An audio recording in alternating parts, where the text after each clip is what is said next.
গুলো বলি। ধরেন পিনাকিদা যে কথাটা বলল যে আমরা বিএনপির শত্রু না, আমরা জিয়াউর রহমানের যে আদর্শ, সে আদর্শকে আমরা পছন্দ করি এবং সেই অনুযায়ী বাংলাদেশের রাজনীতি পরিচালিত হোক সেটা আমরা চাই।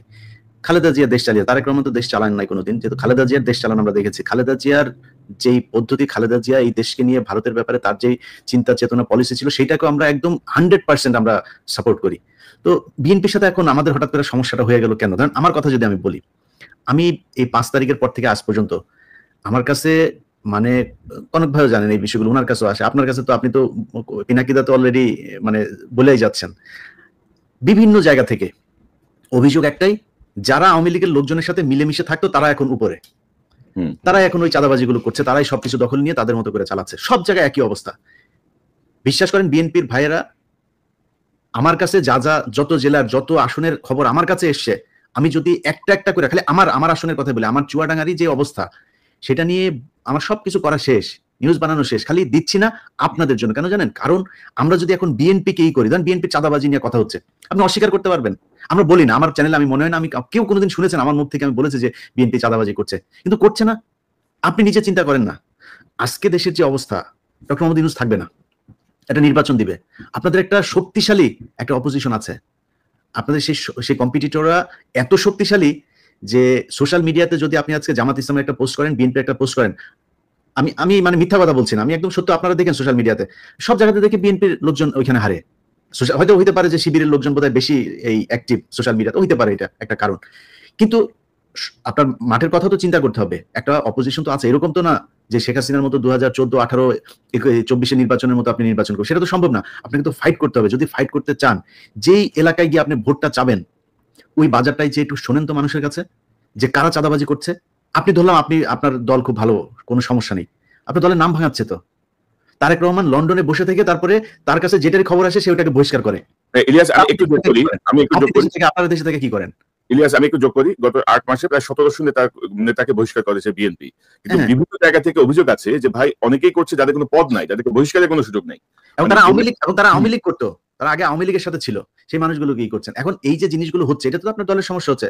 আমরা তো চাই যে বিএনপি ক্ষমতায় আসুক, কারণ হচ্ছে বাংলাদেশের ভারতের ব্যাপারে বিএনপির যে অবস্থান, আমাদের অবস্থান সেম, আমরা তো চাই আপনারা আসেন। কিন্তু আপনারা যদি নাকি দেশের ভেতরে আপনাদের এই ইমেজ তৈরি করেন, তাহলে তো আপনাদের সমস্যা হবে, আপনাদের সমস্যা হলে আমাদের সমস্যা হবে। যেইভাবেই বলেন, ডক্টর ইউনূসের অনেক বিষয়ে আমার এই মন্ত্রিসভা, ওনার যে উপদেষ্টা পরিষদ, আমি ফারুকি, তারপরে হচ্ছে গিয়ে আসিফ নজরুল, এদের কিনা আমার একদম চরম আপত্তি আছে। আমাদের অনেকে সারা দেশের মানুষের আছে আপত্তি, আমরা ওইখানে তাদের নিয়ে সমালোচনা করি। কিন্তু দেখেন এই যে আজকে যে আলোচনার ভিতরে আমরা ডক্টর মোহাম্মদ ইউনূসের ব্যাপারে একটা বাজে কথা বলেছি, তার যে আমরা ফেসবুকে পোস্ট করেছে, চীনে গিয়ে তার যে সফলতা, থাইল্যান্ডে গিয়ে তার যে সফলতা, দেশে যে সফলতা দেখাচ্ছে, রিজার্ভ নিয়ে, ঈদ নিয়ে, মনে হয় আজকে জীবনের প্রথম পুলিশ নিয়ে ভালো একটা রিপোর্ট করেছে, আমি কালকে আমার এখানে পোস্ট করেছি। কেন করলাম? এই সরকারকে আমরা চাই হাসিনা ছাড়া একটা অবস্থা বাংলাদেশে বিরাজ করুক। এখন আপনারা যদি মনে করেন, আপনাদের বিএনপির দেখেন কথাবার্তাগুলো দেখেন, আমরা ভারতের সাথে সমস্যা চাই না, আমরা আওয়ামী লীগের এই চাই না, আওয়ামী লীগ নিষিদ্ধ হোক চাই না। এটা নিষিদ্ধ হওয়া, আওয়ামী লীগের বিএনপির এবার এমপি হবে, এরকম লোকজন টকশোতে যায় বলছে, উনারা কারা আওয়ামী লীগকে নিষিদ্ধ করা? মনে হচ্ছে উনি আওয়ামী লীগের একজন লোক। আপনাদের কথা তো জনগণের বিরুদ্ধে যাচ্ছে। আমি তো ফারজানা রূপা না, আমি তো শাবান মাহমুদ না, আমি ইকবাল সুবানো না। সো আপনি মনে করেন না আপনার কথাবার্তা জনগণের বিরুদ্ধে যাবে, আর আমার যে সম্মানটুকু আমি অর্জন করেছি সেটা আপনার কারণে ন্যাংটা হয়ে তারপরে আপনার দলের পক্ষে কথা বলতে হবে, এটা আমি বলবো না, কখনই বলবো না। আপনার বিরুদ্ধে বলছি না একটা কারণে, সেটা হচ্ছে যে আমরা চাই যে বিএনপি চুরি বাটপারি যাই করুক, ভারতের ব্যাপারে তাদের একটা অবস্থা, তারেক রহমান যদি দেশে ফিরে যায় এই চিত্রটা পরিবর্তন হবে, ওই কারণে বলছি না, অন্য কোনো কারণ না। আপনাদের এই কেন্দ্রীয় নেতাদের অনেক ন্যাংটা করে দিতে পারি, খালি করি না ওই কারণে। তো আমাদের বিষয়টা বুঝতে হবে। আর পিনাকিদা আজকে একটা পোস্ট করেছে, সেই পোস্টার কথা বলি, ভারতের এইবার যেই 100টা এই যে ইন্ডিয়া অ্যালায়েন্স যেটা ছিল, এই কি বলে কংগ্রেসের নেতৃত্বে যেটা ছিল, তাদের এই আমি মনে করি এই আসনের 50টা এনে দিয়েছে, ধ্রুবরাজ এনে দিয়েছে।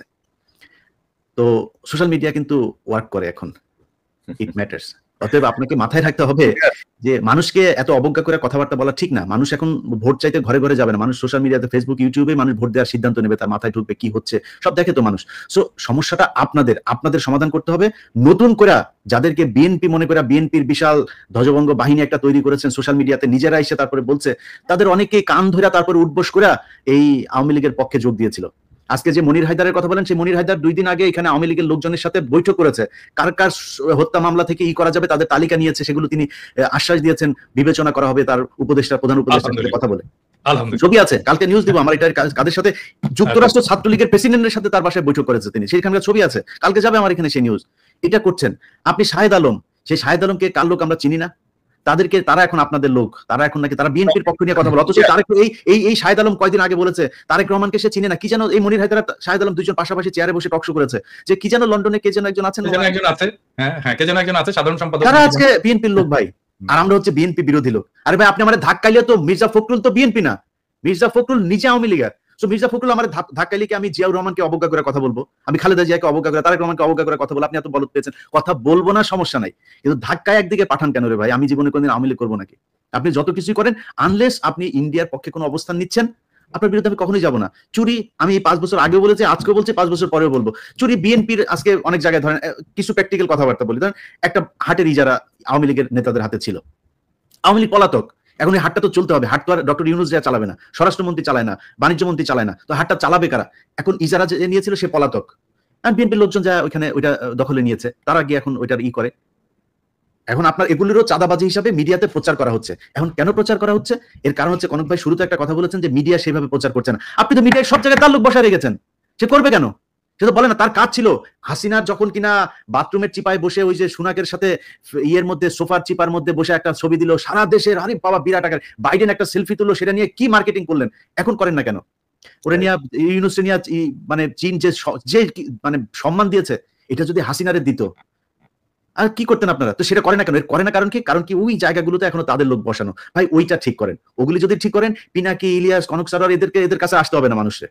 আপনি যখন দেখবেন যে সোশ্যাল মিডিয়ার আমাদের 5 মিলিয়ন সাবস্ক্রাইবার কেন, কিসের জন্য? মানুষ দেখছে কেন আমাদের ভিডিও? কিছু আছে নিশ্চয়ই। আপনি মানুষের যদি গলা টিপা, অনেক মানুষ আছে, আমি নাম আর আজকে ধরলাম না, এই যে মির্জা ফখরুলের ঘর জামাই ফাহাম আব্দুল সালাম থেকে শুরু করে বহুত আছে। আমারটা আমি বলছি, আমার বক্তব্য পিনাকি দা বা কনক সারোয়ারের না, আমারটা আমি বলছি যে এই অনেক গজানো লোকজন আছে, তাদেরকে এখন সম্মান করে চলতে হবে। কেন মানুষ আমার কথা শুনে, কেন কনক সারের কথা শুনে, কেন পিনাকি ভট্টাচার্যের কথা শুনে, এটা তাদের সমস্যা।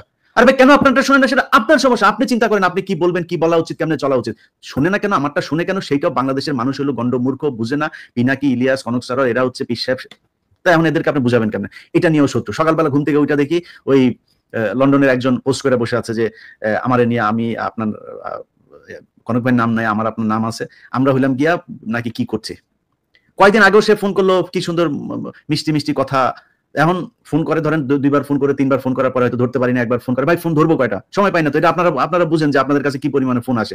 এখন আমার কাছে ধরেন একজন উপদেষ্টা আমার সাথে কথা বলছে, এখন একজন পুলিশের একজন ডিসি আমাকে ফোন করলেন, আমি কাটা কেটে কাটাই, দুজনই তো গুরুত্বপূর্ণ, আমাদের তো গুরুত্বপূর্ণ অনেক মানুষের সাথে কথা বলা লাগে, কথা বলি, এর মধ্যে একটা ফোন মিস হয়েছে, ফোন দিতে পারি না, নিজের ব্যক্তিগত কাজ আছে, এমনও তো ভাই গাড়ি চালাই, অত ধান্দাবাজি করে তো খাই না, এমনও সপ্তাহে একদিন গাড়ি চালানো লাগে। তা আপনি কি মনে করেন যে আপনার মানে এই করবেন, যা মনে চায় তাই বলবেন, আপনাদের মতো করে চলতে হবে, না চললে আবার বিরুদ্ধে কথা বলবেন? আমরা শেখ হাসিনার চোখ রাঙানিতে পাত্তা দিই, 2 পয়সা তোয়াক্কাও করি নাই। শেখ হাসিনার মতো একটা ফ্যাসিস্ট বর্বর শাসক, শেখ হাসিনা না, শেখ হাসিনা এবং মোদির উভয়ের চোখ রাঙানি, উভয় যে চক্র পাত্তা দিই নাই। তো এখন এই নতুন নতুন নব্য বিএনপির নেতারা যারা ক্ষমতায় যাওয়ার স্বপ্ন দেখছে, তাদের চোখ রাঙানি আমরা তোয়াক্কা করবো, এটা ভাবে কি করে, এটাই তো বুঝি না। তো আমরা অনুষ্ঠানের শেষ দিকে আমরা একটা প্রসঙ্গ নিয়ে কথা বলতে চাই। দাদা, ডক্টর ইউনূসের যে ক্যারিসম্যাটিক নেতৃত্ব, সেটা কিন্তু পরবর্তী যে রাজনৈতিক নেতৃত্ব বাংলাদেশের রাষ্ট্র ক্ষমতায় আসবে, তাদের কাজকে ক্রমশ কঠিন করে দিচ্ছে। মানে গুড গভর্নেন্স বলতে যা বোঝায়, একজন শাসকের যা করা উচিত, সেই জায়গাটায় আমার মনে হয় যেন সবাই শঙ্কিত। এবং আমি একবার বলছিলাম, বুকে পাথর চাপা দিয়ে অনেকের বুকের সে পাথর এখন পাথর, এবার পাহাড় হয়ে গেছে, পাহাড়ের পাথর। তো এগুলো কিন্তু কঠিন করে দিচ্ছেন, কিন্তু উনি কিন্তু সবকিছু কঠিন করে দিচ্ছেন। আপনি দেখেন একটা পাজামা পাঞ্জাবি, একটা স্নিকার্স আর একটা কচি লাগাই উনি পুরো দুনিয়া মাথায় বেড়াচ্ছেন, এবং কোনো কিছুই নাই। দেখেন তার মধ্যে কিন্তু ওরকম কোনো এক্সপোজারও নাই। তো এই বিষয়গুলো কিন্তু মানুষকে খুব কাজ করছে এবং ক্রমশ কঠিন করে তুলছে পরবর্তী রাজনীতিবিদদের। তো আমরা এদের জন্য আপনার কোনো বক্তব্য আছে কিনা? পাশাপাশি ডক্টর ইউনূস কিন্তু তার এই কৃতিত্বের একটা জায়গা কিন্তু ক্ষতিগ্রস্ত করছেন তার উপদেষ্টা পরিষদ দিয়ে। মানে কমপক্ষে 15 জনকে তার আরো 6 মাস আগে ঘাট ধরে বের করে দেওয়া উচিত ছিল, মানে ফর ইনক্যাপাবিলিটি অর ইনএফিসিয়েন্সি অর সবকিছু মিলায়। তো